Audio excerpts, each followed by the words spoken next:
Muy buenos días. La Universidad Nacional Autónoma de México, a través del Programa Universitario de Estudios de la Diversidad Cultural y la Interculturalidad, les dan la más cordial bienvenida a la presentación del libro Filosofía Maya, antes de la invasión, del doctor Gabriel Herrera Salazar.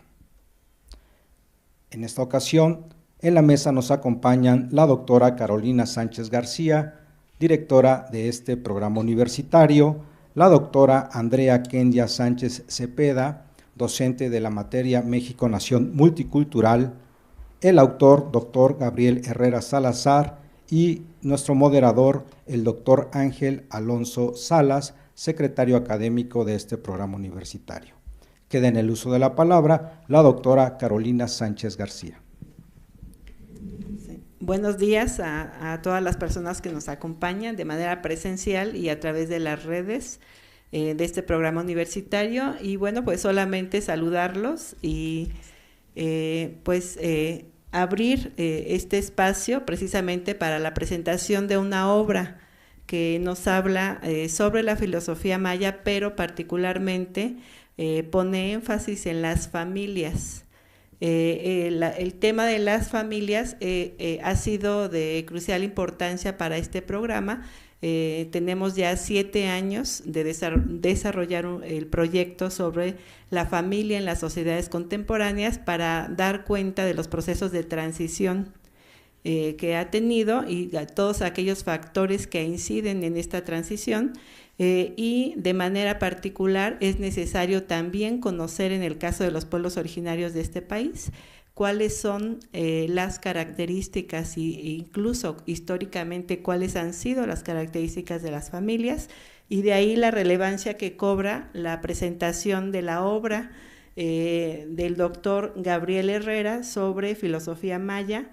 Entonces, bueno, pues sin más preámbulo, voy a agradecerles pues que estén aquí acompañándonos con nosotros. Bienvenidos al programa de estudios de la diversidad cultural, y voy a ceder la palabra al doctor Ángel Alonso Salas, quien va a ser el moderador de este evento. Muchas gracias. Gracias.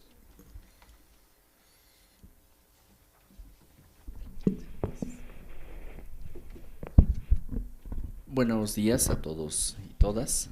Agradecemos la participación tanto de manera física como de manera virtual.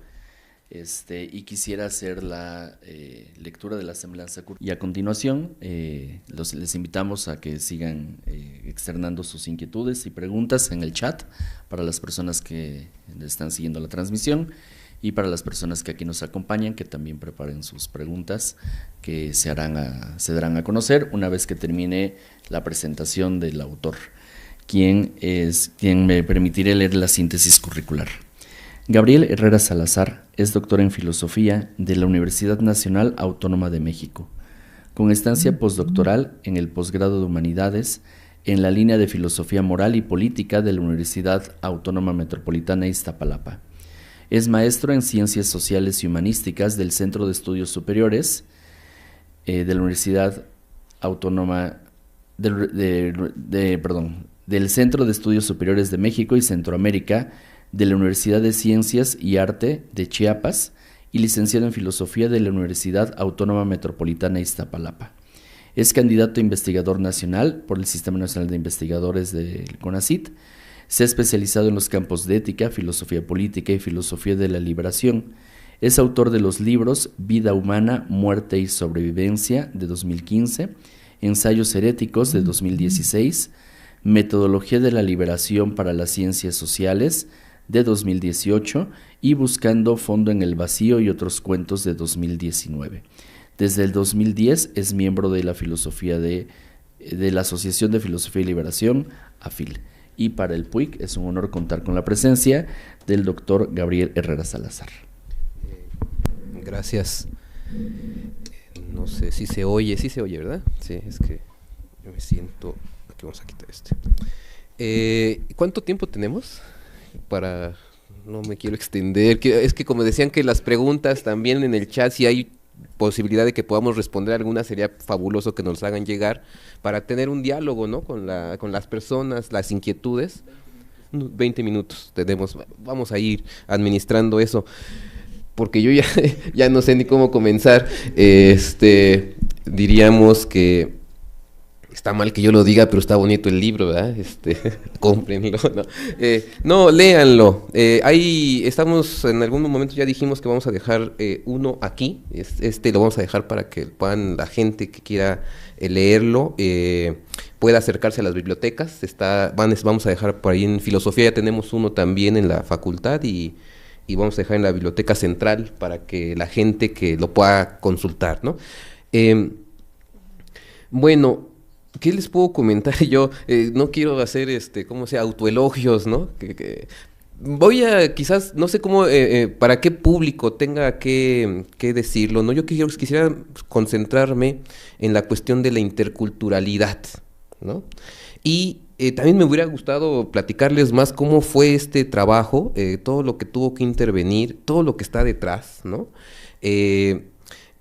Les cuento esa experiencia existencial un poco para que tengan ese contexto.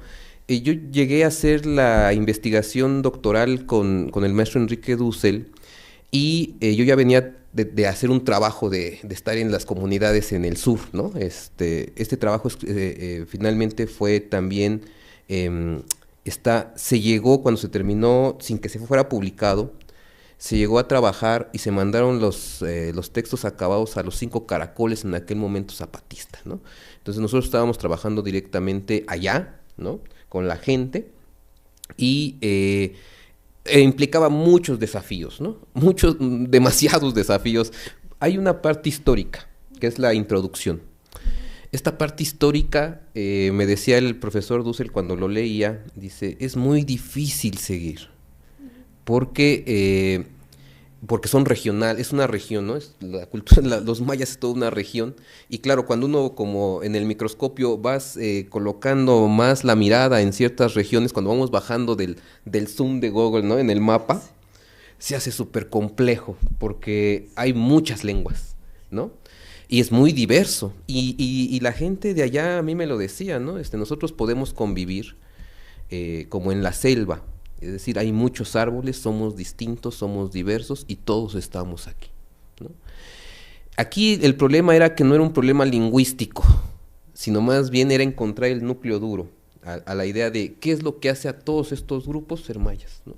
Claro, era su cultura, pero ¿de dónde venía? ¿De dónde emanaba? ¿De dónde surgía? Y ahí tuvimos que intervenir, esta parte histórica puede ser complicada, tuvimos que meter mapas, ¿no? Porque fue sugerencia de hay que poner mapas para no perderse, ¿no? Y claro, la forma en la cual se va contando la historia es a contrapelo, ¿no? O sea, aquí en la manera de contar la historia, y esto es la última hipótesis de este libro, que se llama Hipótesis para el estudio de los pueblos originarios de Abya Yala, es cómo entendemos esa historia. Porque hay un problema.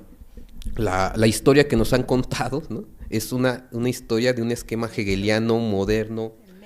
Hay una manera de entender la historia. Y si tú no entiendes la historia ahí, ese tipo de historia, ese esquema histórico, entonces simplemente no lo estás haciendo, ¿no? Este modelo histórico viene de Europa, por supuesto, donde los europeos son el fin de la historia, ¿no? Curiosamente Hegel decía el fin de la historia es aquí Europa, en Alemania. Yo soy el fin de la historia, ¿no? Un poquito cargado de ego, ¿no? Un ego desmesurado, dicen algunos. Y Dussel, esta es una interpretación de la historia descolonial en el fondo, ¿no? Es decir, es un modelo de historia que parte epistemológicamente de entender la historia a partir de los oprimidos. En este caso, ¿no? Cómo entender la historia no europea, ¿no? Sino que comprender la historia de Abya Yala desde su origen no europeo. Y esto implicaba pues, el paso por Bering, ¿no? Y esto implicaba hacer una reconstrucción, pero ya no solamente como nos la han contado, sino cómo lo estaba viviendo la gente que era oprimida en ciertos imperios, porque hablamos Chichén Itzá, ¿no? Wow, qué bonitas pirámides. La Campa, el Palenque, ¿no? Wow. Sí, pero ¿quién puso esas piedras para esas pirámides, ¿no? Y ahí había un pueblo sometido que también era maya, ¿no? Eran mayas contra mayas. Entonces, era ponerse en el lugar del oprimido desde la víctima y contar la historia desde ahí.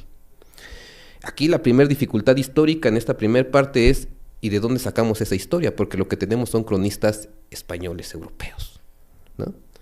Y lo que tenemos en estos cronistas es que ellos vienen con un esquema epistemológico mental, dual, ¿no? Así como ellos están construidos. La idea de novohispana, ¿no? De yo voy a entender a este pueblo, occidentalmente voy a entender, ellos están adorando al diablo y yo traigo a Dios, y todo lo que hacen ellos es cuestión diabólica, en un esquema dual, cielo e infierno.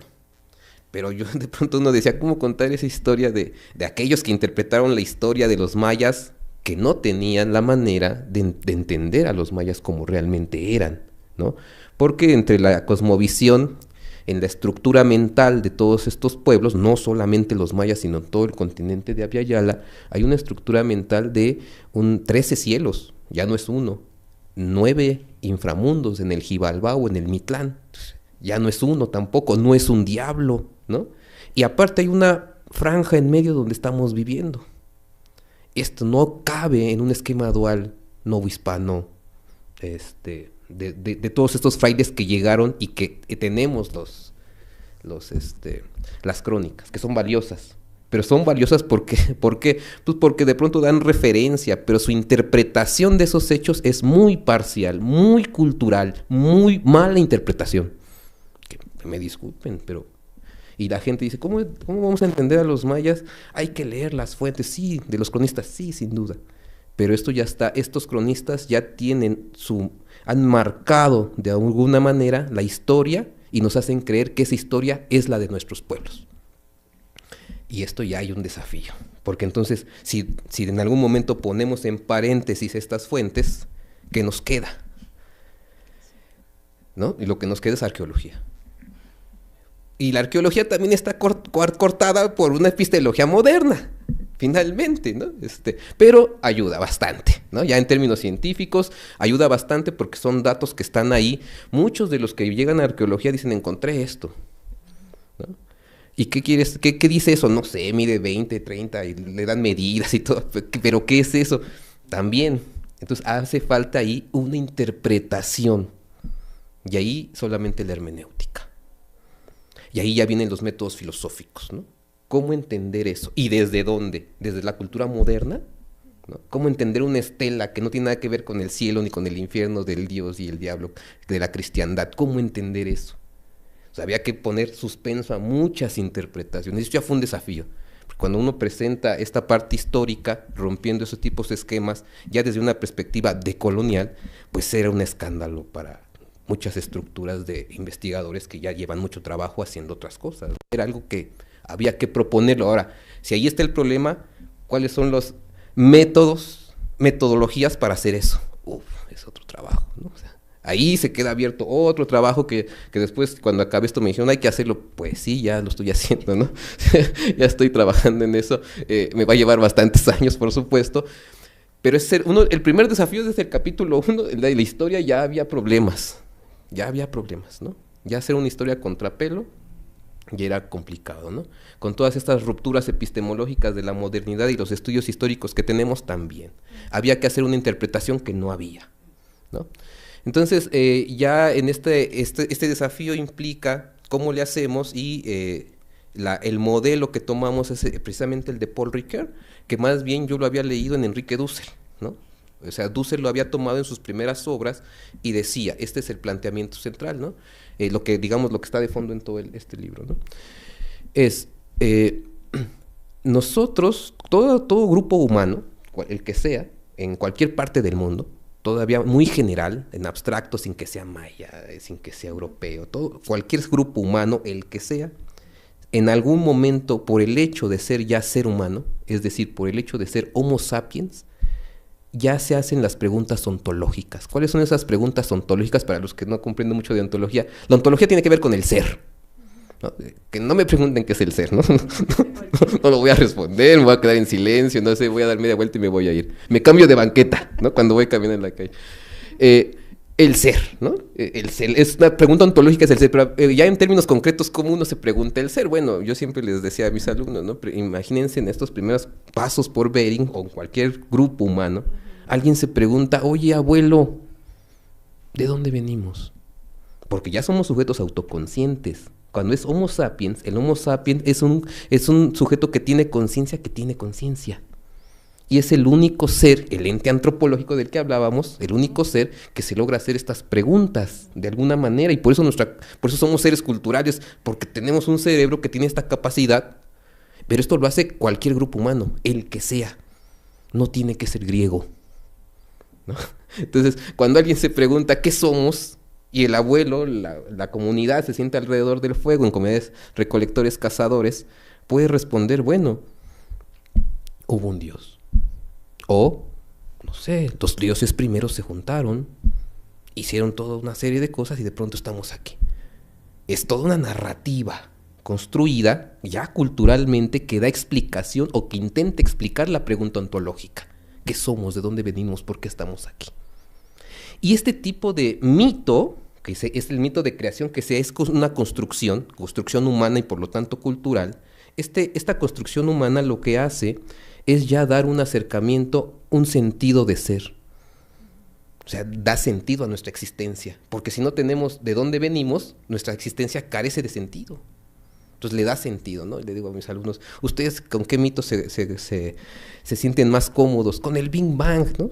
Ah, qué bueno, ¿no? Pero eso también nos da tranquilidad ontológica. Ya que yo sepa que el Big Bang chocó y la partícula de Dios y se expandió y todo eso, que de empírico no tiene nada, después me van a decir, no.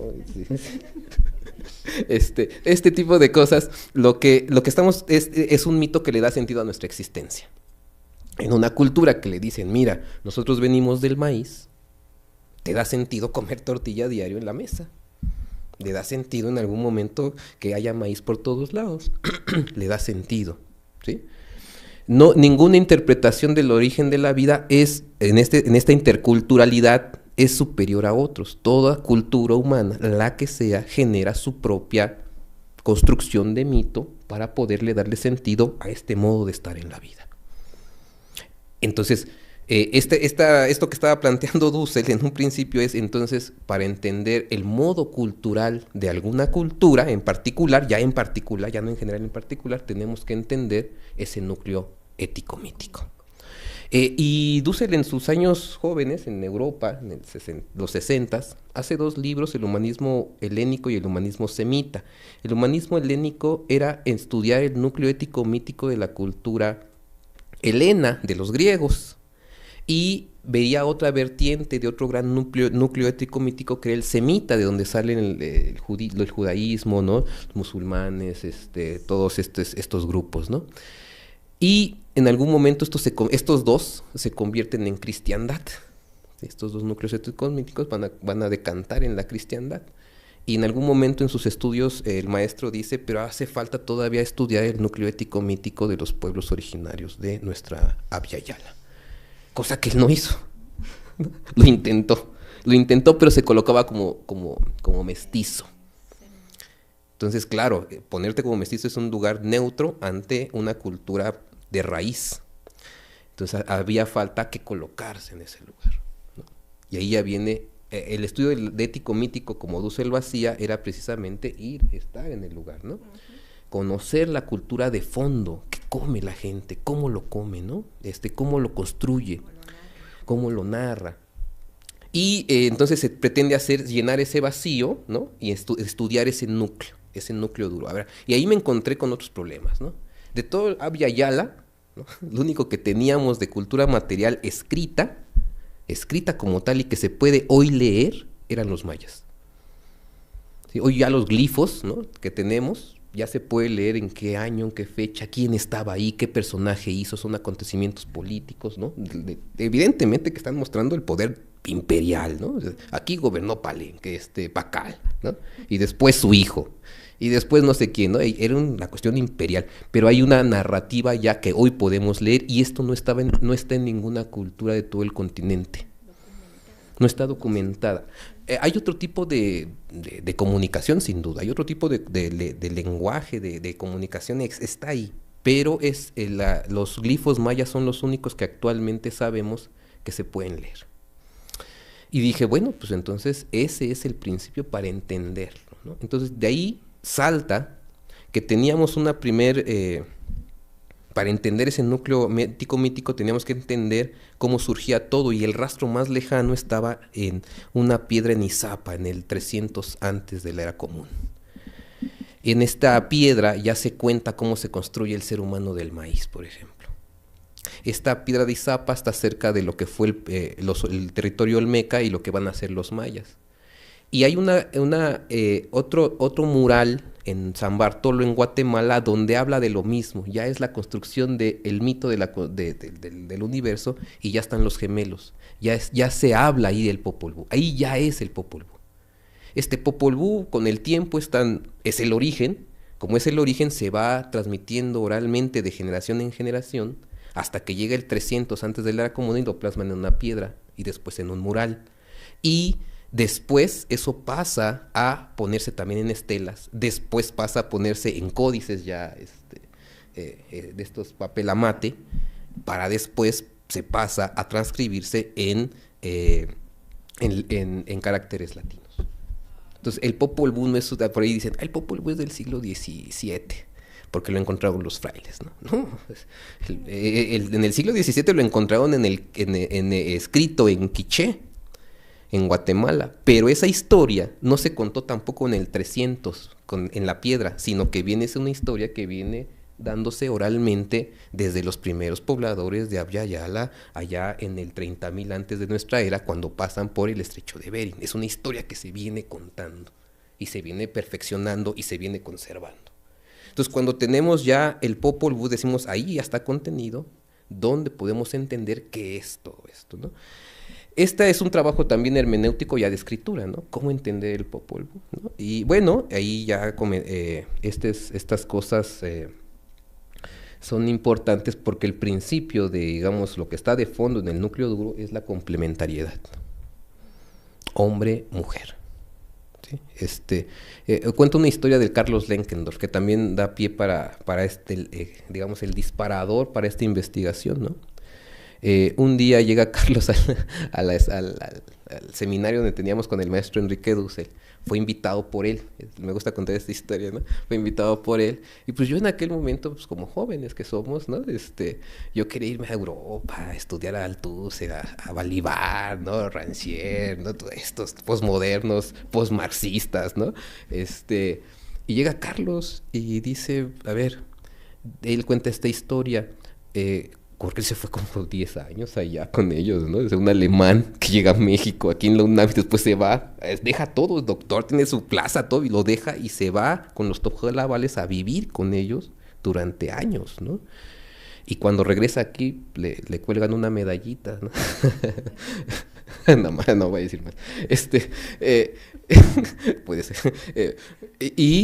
Él cuenta que cuando llega a las comunidades, cuando ya está viviendo ahí, le toca dar clases pues para enseñarlos a leer. ¿Y con qué les enseñaban a leer? Pues era con la Biblia, ¿no? Entonces llega ahí un día del examen, ¿no? Vamos a hacer examen, les da cada uno su examen, y dicen, ya pueden contestar, los separan todos, hacen un círculo, y Carlos, pues occidental, ¿no? No, el examen es individual, ¿no? Y después les dicen desde el círculo, ¿no? A ver, maestro, no dos cabezas piensan más que una. Y dice, bueno, sí, háganlo como quieran, está bien, ¿no? Total, pues ya, sí tienen razón. Sí.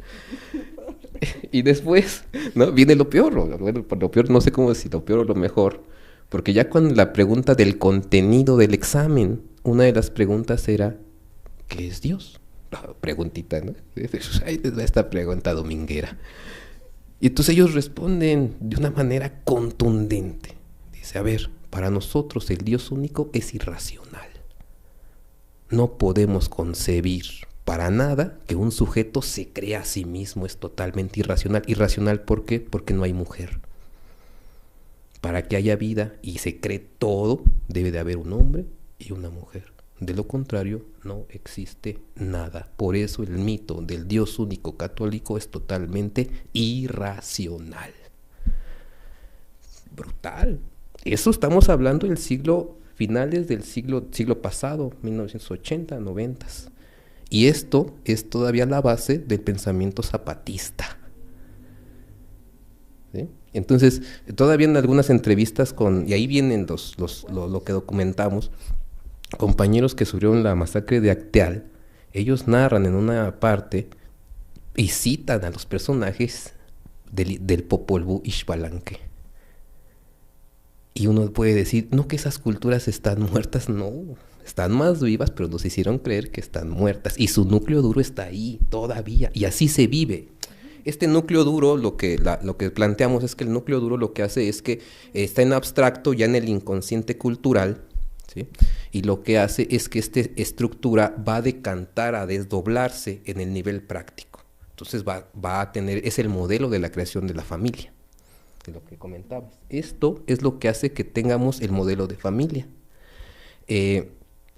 Claro, en la mítica, en estas historias míticas, claro, un hombre y una mujer, por supuesto que pueden esperar, no hay nada más que un Ometeotl, ¿no? Alon Cualom, Tocapu y Maimana, que es un hombre y una mujer y de pronto se encuentran, ¿no? Son los dioses primeros. No sé qué se puedan decir, es la única en mi vida. Pues por supuesto, porque no hay otra, ¿no? Oye, estás bien guapo, pues no hay otro, ¿no? O sea, y pues ni modo, o sea, dicen ahí los chicos, ¿no? Y se van al monte, ¿no? Y bueno, pues tienen 4 hijos. Y de ahí los 4 puntos cardinales. Y como en esta historia, no puede haber dioses sin dios, mujeres, entonces mujeres diosas, entonces también hay sus esposas. Y todos juntos ya son 8, ya son 10. Estos 10 convocan a una asamblea y aparecen o invocan a los ancestros, que son los abuelos. Y son otros 2, y ya son 12. Hacen una asamblea y dicen, es necesario que nazca el primer maíz para que nazca la humanidad. Y el número 13 es el ser humano. Y aquí tiene que ver las matemáticas también. O sea, aquí la concepción es, hay una narrativa que tiene que ver con las matemáticas y con toda la cuestión del mundo físico, porque tiene que ver con todo lo de la cultura del maíz, de la siembra, de una serie de cosas, ¿no? Todo está mezclado en una licuadora, ahí te lo dan, ¿no? Ya cuando lo vamos separando, vamos dándonos cuenta de todos estos elementos. Ya es la manera como lo fuimos. Quiero dar a entender que esto es lo que está de fondo, es lo que sustenta una filosofía que pueda denominarse filosofía maya. Otro de los desafíos fue que en la propia facultad de filosofía, en algunos lugares, siempre existe, y está muy fuerte esto, ¿no? Porque está la parte histórica, la parte filosófica y la parte política, la parte mítica, teológica, por decirlo de alguna manera, porque es esa parte. Y lo que quiero decir es que en algún momento dijeron, siguen diciendo todavía, no, es que filosofía no existe aquí, ¿no? Pues, filosofía viene de Europa y los pueblos de aquí anteriores a 1492 no hay filosofía porque no existe la palabra. No les digo en qué universidad me dijeron eso y me echaron a patadas, ¿no? Porque nos podemos ofender y no se trata de eso, ¿no? Y de pronto dije, bueno, pues no utilizan el mismo concepto ciencia, historia, y son conceptos occidentales, y los ocupan para hacer análisis históricos, análisis antropológicos de todo tipo, pero filosofía, no, ahí sí no, aquí puro griego, ¿no? Y si no estás güerito, pues tampoco, que también detrás hay todo un racismo, ¿no? Entonces cuando decíamos, a ver, la filosofía no comienza en Grecia. No, pues ya, para afuera, ¿no? O sea, vámonos con todo. ¿Por qué? Porque ya la tesis ontológica de que venimos trabajando es todo grupo ser humano, desde el momento en que ese ser humano está pensando. Y cuando está pensando se hace una pregunta ontológica, ¿qué somos? Y por lo tanto la respuesta ya es una respuesta filosófica, ya hay filosofía ahí. No, pues cae abajo todo, pues todos son griegos, los griegos van a comenzar después, o sea, si no eres griego no eres filósofo, de ahí ya empieza a desquebrajarse la propia manera epistemológica de concebir la filosofía, otro problema, más enemigos, ¿no? Más gente que estaba en desacuerdo, ¿no? Bueno, también hay mucha gente que decía, pues es por ahí, ¿no? Hay que seguirle por ahí porque es la cuestión de la dignidad. Y después viene otro tipo de partes en la cuestión ya más de la interculturalidad y concreta, ¿no? Decía el maestro Dussel, lo que pasa es que apenas estamos en el inicio de la historia de nuestras filosofías, ¿no? Cuando decimos en el inicio es porque gente en Japón, decía él, está haciendo lo mismo que tú. Apenas estamos conociendo cómo se van dando la historia de nuestra filosofía antigua. Y este tipo de filosofía que se está planteando es una filosofía que tiene lo mismo de pensamiento abstracto en China, en la India, pero estamos hablando de eso. Y apenas están esos diálogos, apenas se están dando. Porque anteriormente, y todavía en algunas, no había filosofía no había filosofía de colonial, no había filosofía de la liberación, que es este otro planteamiento. En el terreno de la filosofía, todavía hoy dicen filosofía de la liberación, eso no es filosofía, ¿no? O sea, ya desde ahí, pues, y esto está fundamentado en esos marcos categoriales. Entonces ahí había otros desafíos más que ir avanzando, ¿no? Nosotros tenemos fe de que lo que estamos diciendo, lo estamos diciendo de corazón y tiene un sustento. Y por eso seguimos, ¿no? Por eso seguimos avanzando, porque creemos que lo que estamos diciendo tiene algún sentido, está diciendo algo y está con una seriedad de decir, vamos a ser honestos, ¿a poco sí somos griegos? ¿No? ¿A poco sí la filosofía nació en Grecia? El amor a la sabiduría se da en todas las culturas, no es exclusivo de los griegos, ¿no? Y bueno, vamos avanzando y vamos llegando ya no solamente a lo erótico. Yo quería comentarte un poco de la subjetividad que comentabas del cuerpo. Ajá. Yo que me encuentro con la subjetividad en estos pueblos. Ahí está algo muy interesante. A mí me gustó mucho esto, ¿no? Me sigue gustando. Yo ya estoy sumergido en esos mundos, ¿no? Yo vengo a descubrir que tengo mis antecedentes y mis abuelos pues son de San Cristóbal de las Casas, ¿no? Y ya cuando uno empieza a rascarle dices, no, ya, párenle ahí, ¿no? Pero yo lo vengo a descubrir en esta investigación, ¿no? Cuando voy con la curiosidad y me encuentro, ¿no? Muchos años antes toda mi familia era del sur, hoy estamos en la Ciudad de México, ¿no? Entonces, y hay muchas prácticas en casa, inconscientes, cotidianas, ¿no? ¿Cómo le enseñas a alguien los principios más básicos, ¿no? Pienso en Marx. Sus abuelos eran judíos, ¿no? Yo imagino al niño Marx, 4 o 3 años, llegando a la casa de los abuelos, ¿no? ¿Qué le daban para que jugara? ¿No? Pues ahí están los libros. Y no porque los abuelos eran judíos, eran rabinos. Entonces imagínense Marx llegando niño a la casa de los abuelos, ¿no? ¿Con qué jugaba? ¿Qué le enseñaron? Y en el caso nuestro es que nosotros venimos de estructuras familiares que están en el inconsciente, que nos formaron desde muy niños. Y claro, yo no lo sabía hasta que empezó a descubrir estos principios de la complementariedad, hombre-mujer, ¿no? Había un juego que mi madre me decía, había una palabra que no conocía, ¿no? Por ejemplo, puerta. Y yo le preguntaba, ¿qué significa eso? Era, pues es la esposa del puerto. Y todo era así, todo tenía su otra parte complementaria, y así nos fuimos construyendo. Yo vengo a descubrir después de por qué uno funciona como funciona, ¿no? Entonces, hoy lo vengo comprendiendo, pero es algo que está en el inconsciente cultural y nosotros lo tenemos, solamente que lo hemos negado. ¿Qué encontramos en la subjetividad? Hay que recordar que precisamente el esquema teológico europeo, ya se me está acabando el tiempo, me dice, ¿no? Porque luego hablo y hablo como, no, ni me para. Este esquema dual cuerpo-alma, ¿no? Este esquema dual otra vez de lo bueno y lo malo, ¿no? Este esquema que se viene trabajando dual dicotómico es cuerpo y alma, dice Descartes, ¿no?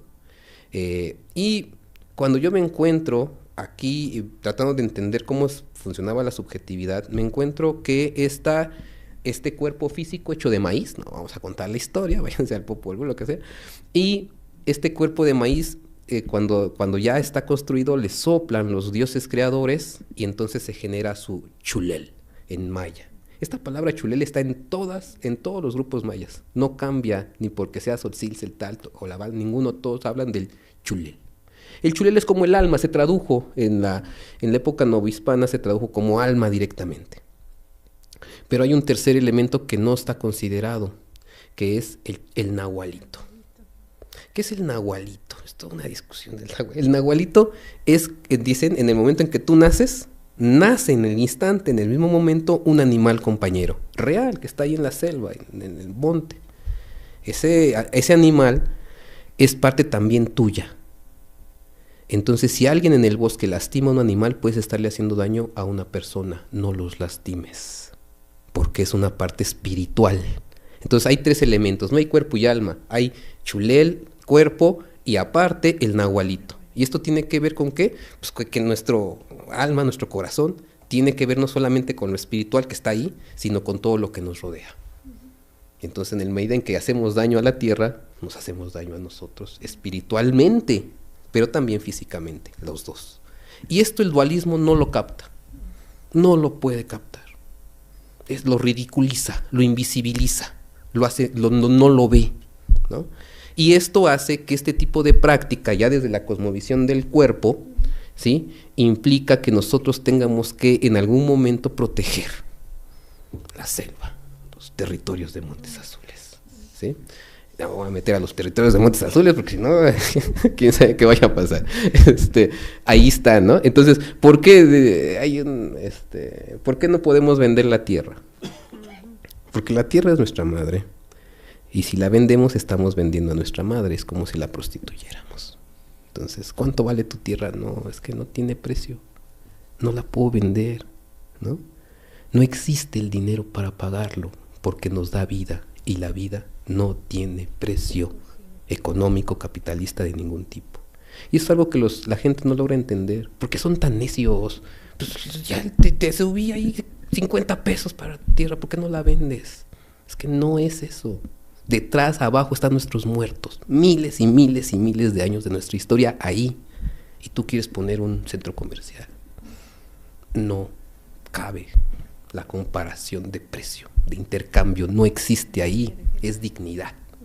Hay a veces eso no se entiende, ¿no? Eso a veces no se entiende porque dicen, es que son bien necios, pues si les vamos a llevar luz, el tren, para que visiten ustedes sus ruinas arqueológicas, ¿no? Nosotros hemos vivido ahí siempre. No necesitamos irlas a visitar por medio de un tren.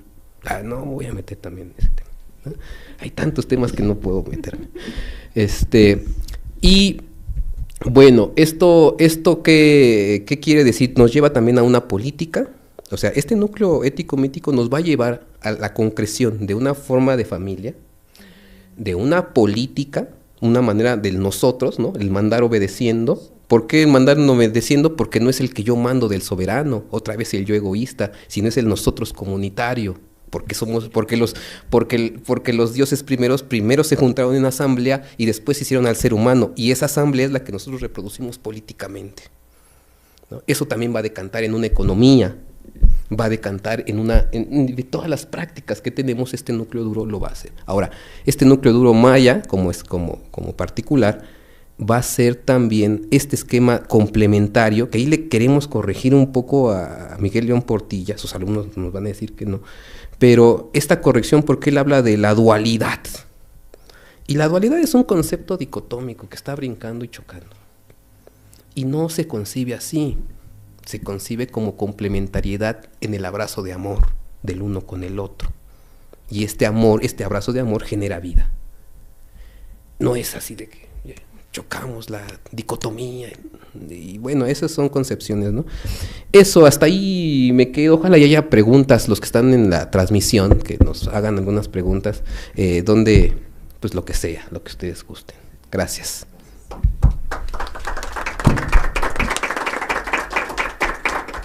Bueno, agradecemos la presentación del autor Gabriel Herrera Salazar, del libro Filosofía Maya antes de la invasión. Vamos a hacer lectura a los comentarios. Voy a comenzar con los comentarios que están en red y posteriormente daré la palabra a las personas que están aquí en el auditorio. Tenemos saludos de Luis Mora, de Eduardo Espino desde Montevideo, y hay al menos 3 primeras preguntas. La primera de Raimundo Calderón es dónde se puede adquirir el libro, ya que no vive aquí en México y pues están interesados en leer y comentar este texto. También saludos de Elsa Iris desde Durazno, Uruguay. Y La Mano Invisible hace 2 preguntas. ¿Habrá manera de llegar a la conceptualización de los pluriversos sin un marco conceptual europeo? Es decir, ¿qué tan diversas pueden ser las diversidades de los pueblos originarios? Y una segunda pregunta, En un contexto en el que se pregona que por la familia tradicional, incluso por los marxistas ortodoxos que abogan por el buen cristianismo de los pueblos indígenas, ¿cuál es la visión de estos? Contestamos algo. Kenia que lo responda. La segunda. A ver, ¿dónde se consigue el comercial, verdad? Comercialote. Ahí en la cámara. Hazle un tano, acércale, ¿no? Miren, lo publicamos en Argentina. Sí, el maestro Enrique Dussel me dijo, háblales, porque él tiene toda su obra de esta editorial de él, y dice, porque ellos quizás se interesen. Cuando yo hablo, inmediatamente me dicen que sí, que les interesa. Aquí en México algunos me dijeron que no, y allá me dijeron que sí. Entonces ahorita el problema para mí, para nosotros es, nos mandaron unas cajas, muy poquito nos mandaron, y tenemos, si alguien quiere aquí en México, pues pasamos el contacto y les podemos hacer llegar el libro. ¿Dónde se consigue? En Argentina. En Argentina me han contado de gente de Perú que lo pide a Argentina y se lo mandan. Hoy con las redes sociales, los buscadores y el internet, es fácil conseguirlo. Lo que es caro es el envío, ¿no? Entonces es eso. Es difícil. Yo sé que esta editorial lo maneja o lo está manejando, o la trae Fondo de Cultura Económica, Gandhi y El Sótano. Yo les decía, pues pídanlo. Entre lo piden, pues ya ellos hacen el convenio con las editoriales y lo traen. Es por la demanda en este caso, ¿no? Entonces, es eso. Así se puede conseguir, ¿no? En esos momentos. ¿Cuál era la otra? La de Pluriverso. Tú decía que me quiere contestar la segunda. A ver, ¿qué? ¿Sí? No, eso no, pero te la leo. A ver. ¿Habrá manera de llegar a la conceptualización de los pluriversos sin un marco conceptual europeo?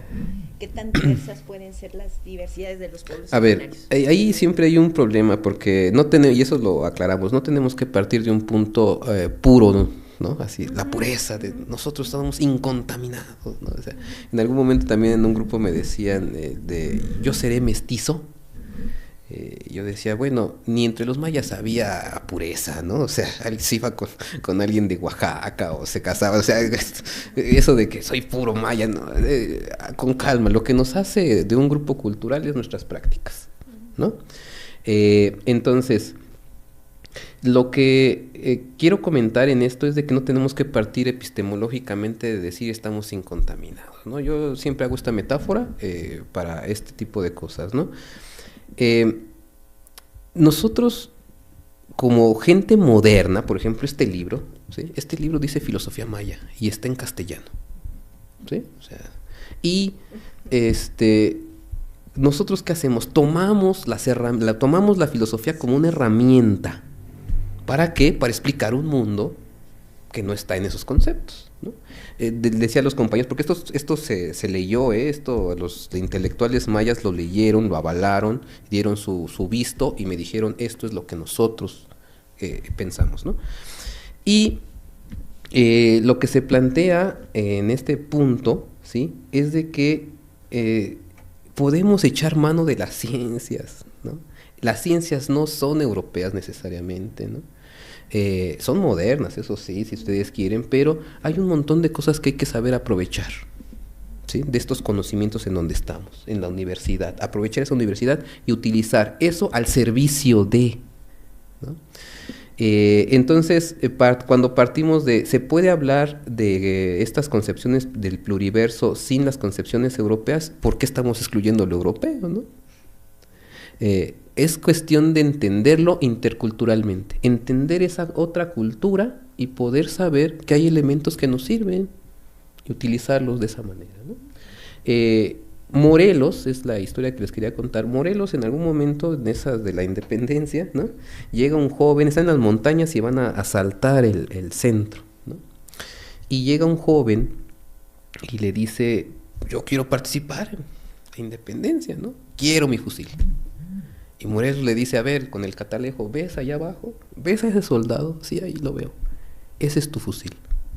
Pero hay que quitárselo, ¿no? ¿Qué quiero decir con esto? Que Si lo europeo nos sirve para algo, quitemos ese fusil. Si la filosofía es un fusil, no es cierto. Si la filosofía, es una herramienta hermenéutica con categorías, utilicemos esas herramientas, esos medios, y por favor, utilicémoslos para poder mostrar esta filosofía. Porque los compañeros mayas nos decían, si es necesario, a nosotros no nos importa la filosofía porque nosotros vivimos en ella, o sea, no nos interesa esto. ¿Qué hacemos nosotros? Tender un puente intercultural. Esto no es para los mayas de los pueblos. Esto es para aquellos que no quieren entender esa cultura si no es por medio de filosofía. ¿Tú quieres entender esa cultura por ese concepto? Aquí está. Entiéndela. ¿Sí? Entonces, hay que tender puentes, es importante esto, ¿no? Las instituciones hay que saberlas utilizar porque son medios precisamente, ¿para qué? Pues para la gente, para el pueblo, hay que regresarles un poco de nuestra investigación a esta gente que está pagando sus impuestos para que nosotros estemos aquí, ¿no? Es lo mínimo que podemos hacer, o más bien, es lo que deberíamos hacer, pero a veces las investigaciones son, pues a mí se me antoja, no sé qué, ¿no? Porque yo siempre me ha gustado, no sé, tal cosa, y por eso lo voy a hacer. Pues y la gente, tu compromiso con la sociedad, bueno, que podemos alcanzarla, para no desviarme, que podemos alcanzar un pensamiento sin lo europeo, sí, también, ¿por qué no? Sí, sin duda, desde los pueblos originarios, por supuesto, porque desde el principio de complementariedad se puede ver que no hay un uno, sino que somos dos, y los dos siempre se multiplican, y por lo tanto siempre hay un pluriverso, diferentes visiones, y que podemos convivir, por supuesto, siempre y cuando no se imponga el uno como lo único y lo universal, lo válido y lo verdadero, ¿no? Porque claro, los europeos llegaron y dijeron, espérate, mi castellano es lenguaje, el tuyo es lenguaje de perros, ¿no? Mi religión es la verdadera, la tuya es la falsa, yo soy el guapo, tú eres el feo. Esta es la imposición violenta epistemológica de una cultura del yo. ¿Por qué? Porque el yo no puede convivir con un otro. Tú eres mi enemigo. Este tipo de filosofía efectivamente no deja vivir en un pluriverso. Se impone lo uno, yo el rey, ¿no? Pero en cambio en un mundo que parte de los dos como principio, siempre va a haber diversidad. Y ese es el principio, y por eso desde ahí sí podemos construir un pluriverso analógico de manera práctica, política, económica, en los diferentes campos de nuestra vida, ¿no? Eso, la pregunta. A ver, lo de la familia, sí. Ayúdame.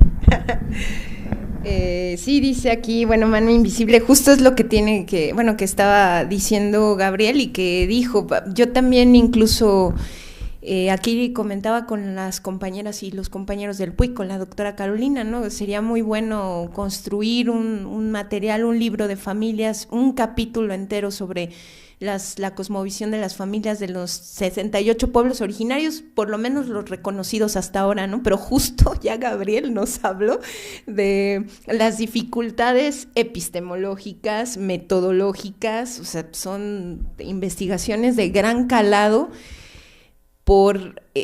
sí por la inserción, la proximidad, pero también la documentación, algo que ahorita yo desconocía porque dice Gabriel, ¿no? En la cultura maya es la más documentada.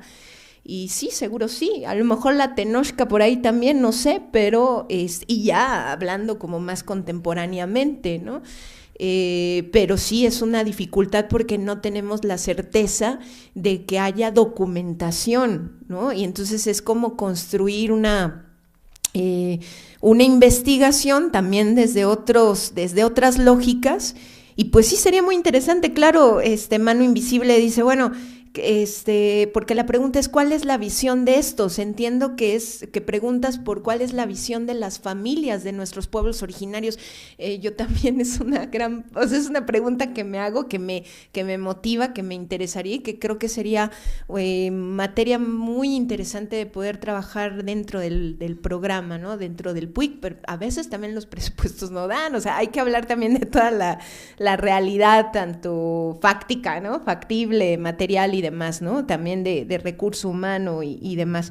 Pero yo por la exploración, la aportación que hace Gabriel, entendería que en efecto sería muy rico conocer los núcleos ético-míticos de estos pueblos originarios y que a partir de ahí conozcamos esas diferentes formas de organización social de la domesticidad, de la sexualidad, de la corporalidad, de la convivencia, de lo que significa el alimento. Algo que se me había olvidado decir y que lo dijo Gabriel, efectivamente es la sustancia fundacional del maíz, ¿no? O sea, a contrapelo del barro, o sea, de la historia narrada, digamos, o que concebimos de manera judeico-cristiana, pero no solamente como elemento de conformación o de construcción, sino justo, ya lo decía Gabriel, como el elemento que da vida, pero está en todos lados. O sea, esta parte, no sé cómo decirlo, porque ya ni siquiera lo tridimensional alcanza, o sea, sería lo multidimensional. El maíz es un elemento multidimensional y lo seguimos viendo en algunas festividades, ferias, cuando vamos a los pueblos, y lo que significa el maíz también en términos de compartir el pan y la sal para muchas de nuestras familias en México. Entonces, ahí son esquemas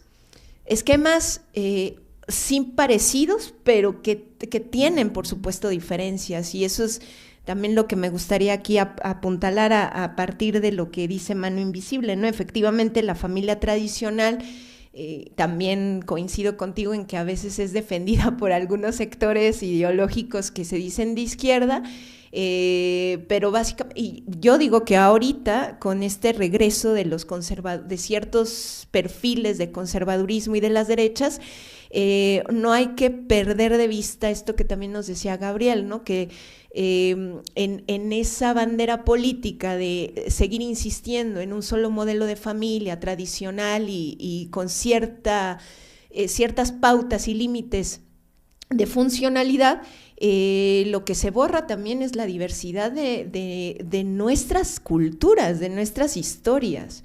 O sea, sí es el tema familia como una apuesta sociopolítica también de otra vez, ¿no? Como de una neoinvasión, o no sé también cómo expresarlo ahí, pero es borrar la diversidad de nuestras culturas, de lo que nos hace ser diferentes, pero también a la vez dignos de existir con nuestras diferencias en este planeta Tierra, ¿no? Y eso, pues eso tendrá que decirlo.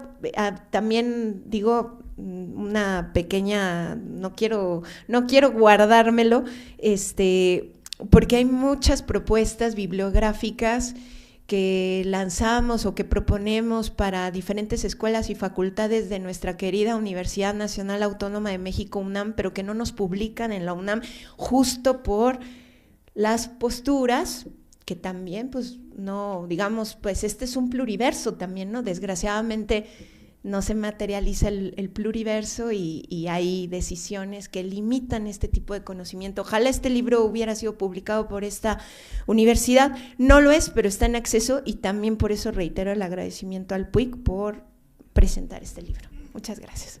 Gracias. Las personas que están aquí en el auditorio, si alguien tiene algún comentario, inquietud, pregunta, duda hacia el autor. Que lo piensen. Quiero comentarle un comentario de la familia. A ver, yo veo en el núcleo ético-mítico de los grupos, no solamente los mayas, de que la cuestión de la familia es una cuestión de extensión, por llamarlo de alguna manera, con todos los otros seres que no son lo humano. En este caso los árboles, los animales, toda la biodiversidad. Y ya desde esa concepción, la concepción de familia es distinta, porque además se habla de familia muy extensa, no tan nuclear, ¿no? Y la conformación nuclear, finalmente, también tenemos que entender esto, tiene que ver, y eso sí está trastocado actualmente por la cuestión, los sistemas económicos políticos en los que estamos viviendo, ¿no? El fenómeno de la migración, por ejemplo, que no me voy a meter esos temas, cómo destruye el tejido social, y esto tiene que ver con el sistema capitalista, ¿no? Esta manera de producir y de consumir, de intercambiar, y el tiempo de el incremento de la tasa de ganancia como fin último, implica la destrucción de la familia, ¿no? Entonces,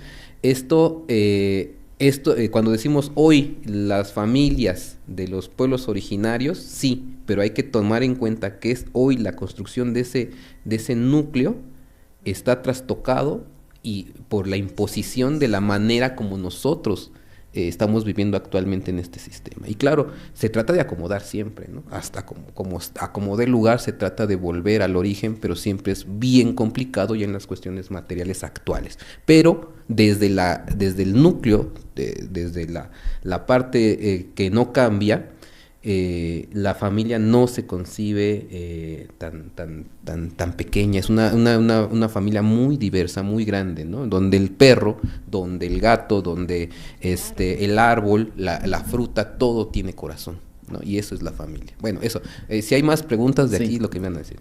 Aquí en el auditorio, si alguien quisiera externar alguna inquietud, comentario, pregunta.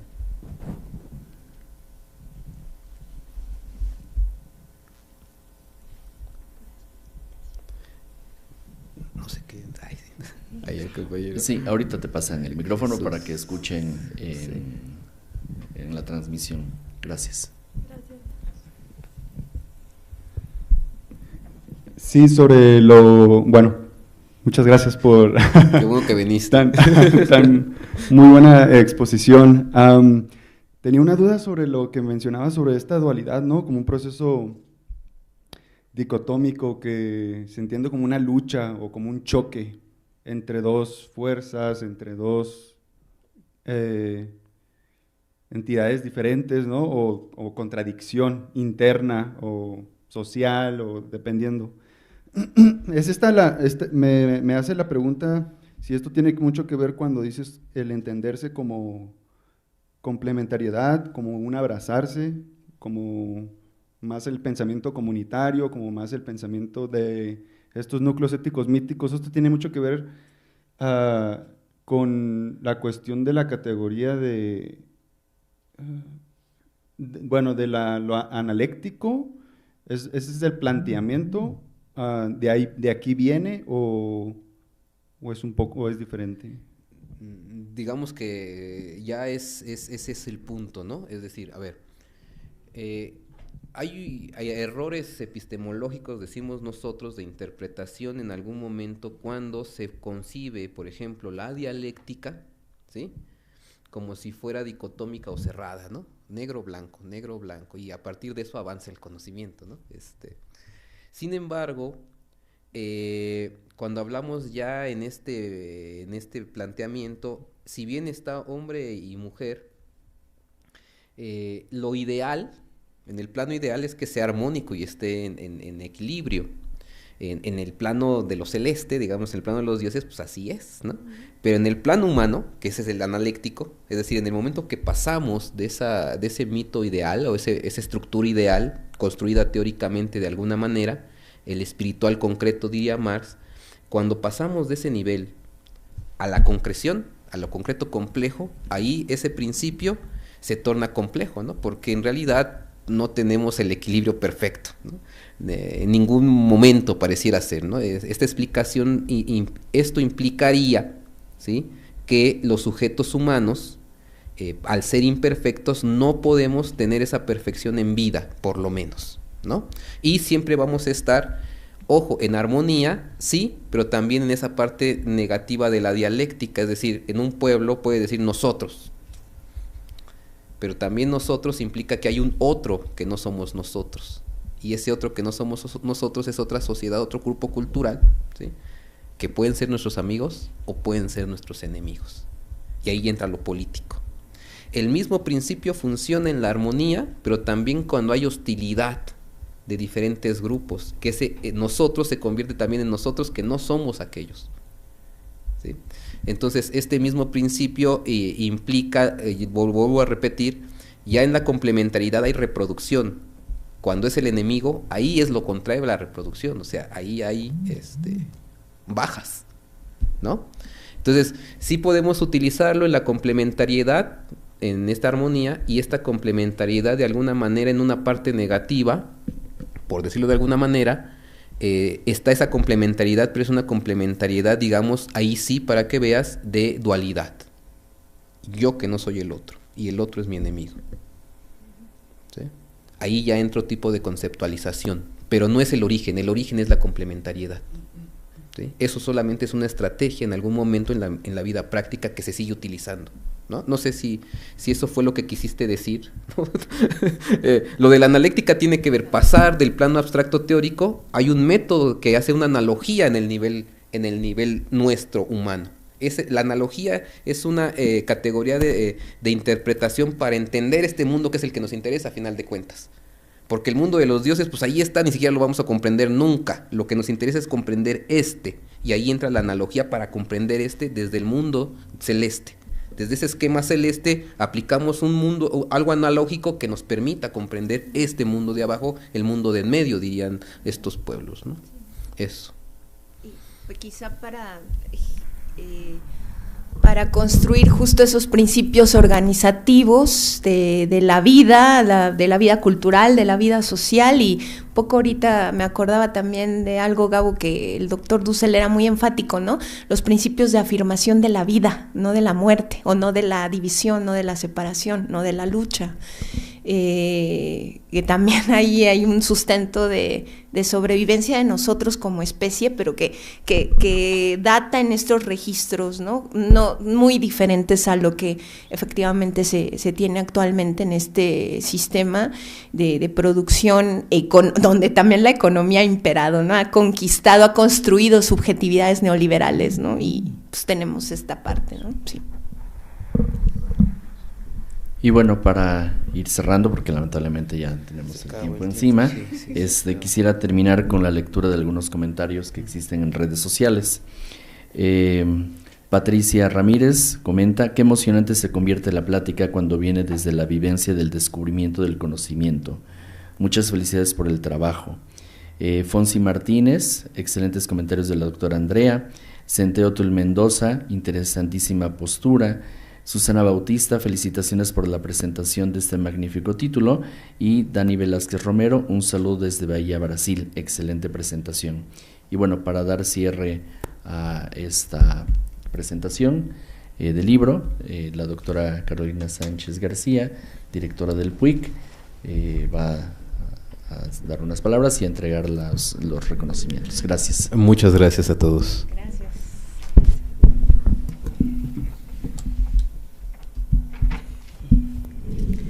Bueno, pues sin duda es un interesante trabajo. Y la riqueza también que veo es el hecho de que tú pertenezcas al pueblo maya. Entonces eso, pues tienes tanto la formación de filósofo como todo el conocimiento que viene pues del origen de la cultura maya. Entonces yo creo que eso pues le da otra perspectiva a este trabajo que enriquece, y que por supuesto lo ideal sería que, bueno, pues aquí se quedan muchas tareas, ¿no?, para el programa, porque pues sería muy rico tener un libro de la filosofía de cada pueblo originario del país, ¿no? Y además de eso, pues otro sobre las familias también de cada pueblo originario, visto desde otra perspectiva, ¿no? Y bueno, por supuesto que aquí tenemos a Ángel, que abre la línea de filosofía de los pueblos indígenas en el programa. Entonces, bueno, y también está Rogelio, que ha estado también colaborando en este sentido. Entonces, seguramente pues te volveremos a invitar. Muchas gracias. ¿No? Entonces, bueno, sí, lamento que el libro se haya publicado en Argentina. Yo creo que se tenía que haber publicado en México. Y bueno, qué bueno que fue también allá, pero digo que nos difunde, que se difunde, que se abra, pero bueno, precisamente es una tarea que tenemos aquí en el programa, de abrir hacia estas otras miradas, ¿no?, que las tenemos como parte del carácter pluricultural de este país, ¿no? Entonces necesitamos darle todo el peso. Hemos estado trabajando también lo de epistemología indígena. Estamos preparando también un trabajo, pero bueno, también me parece muy sugerente el planteamiento desde la filosofía. Entonces, bueno, pues, y también esta reflexión sobre la cuestión de la interculturalidad, ¿no? Cómo te acercas, ¿no? Siendo maya a tomar la filosofía como una herramienta. Y bueno, pues ahí también agregaría yo la cuestión de que en este caso es la interpretación que la das formando parte de la cultura maya, pero las otras interpretaciones que se pudieran dar también, pues ahí sí habría que pensar en la descolonización, ¿no? Entonces, porque ahí ese marco interpretativo pudiera darle otra perspectiva, ¿no? Entonces, pues yo creo que es muy rico este trabajo y que afortunadamente también, pues hoy podemos contar con pues varios personas que pertenecen a pueblos originarios, pues que tienen ya esta doble reflexión, ¿no? Desde su propia cultura y tomando otras herramientas desde la formación en la que se encuentran en este momento, ¿no? Y bueno, pues ya sin más voy a entregarles los reconocimientos y les pediría un aplauso nuevamente para el doctor Gabriel Herrera por su trabajo.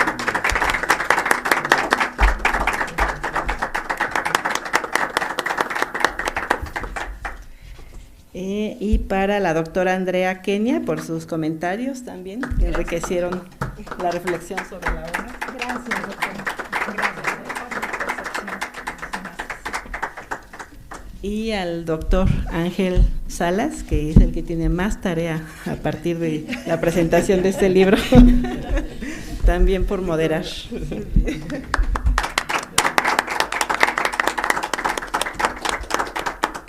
Y bueno, pues con esto damos por concluida este evento y muchas gracias a todas las personas que nos acompañaron a través de las redes y de manera presencial. Gracias. Gracias. Gracias.